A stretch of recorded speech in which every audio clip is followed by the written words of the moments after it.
Your DNA is an abomination. Category: whiteness. No, this isn't satire. This is a real opinions piece published by the Texas State University's newspaper, the University Star, which not too long ago published another gem of opinion called Black People Cannot Be Racist, and Here's Why. As for this article in question, it has been since redacted ever since it was published yesterday on November 28th. However, being a student, I decided to take it upon myself to grab my tuition share of a stack of newspapers for safekeeping.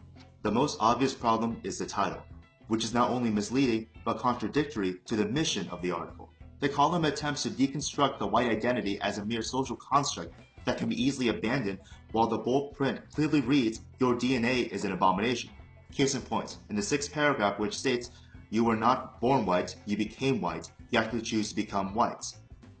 It's been a couple years since I've taken a biology course, but DNA is something that you are born with and is not an active choice. Either you accept the role of biology in your social justice definition of race, or you don't.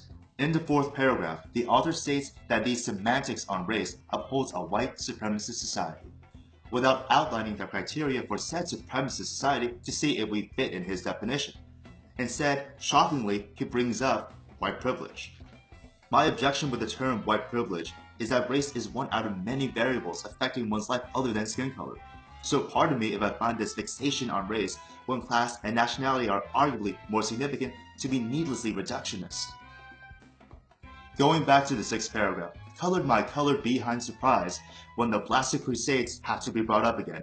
And in the eighth paragraph continues the white guilt trip with the accusation of the oppressive world you have built through the exploitation of millions and waging of barbaric wars.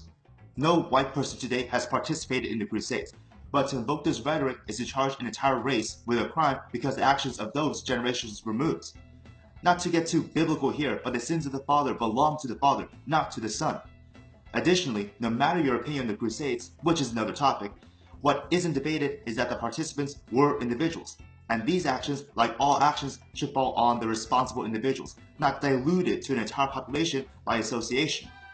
The seventh paragraph is elegance unmatched, with the fascist foot soldiers called the police. But the author's true diplomatic skill really shines in the second to last paragraph with, ontologically speaking, white death will mean liberation for us all.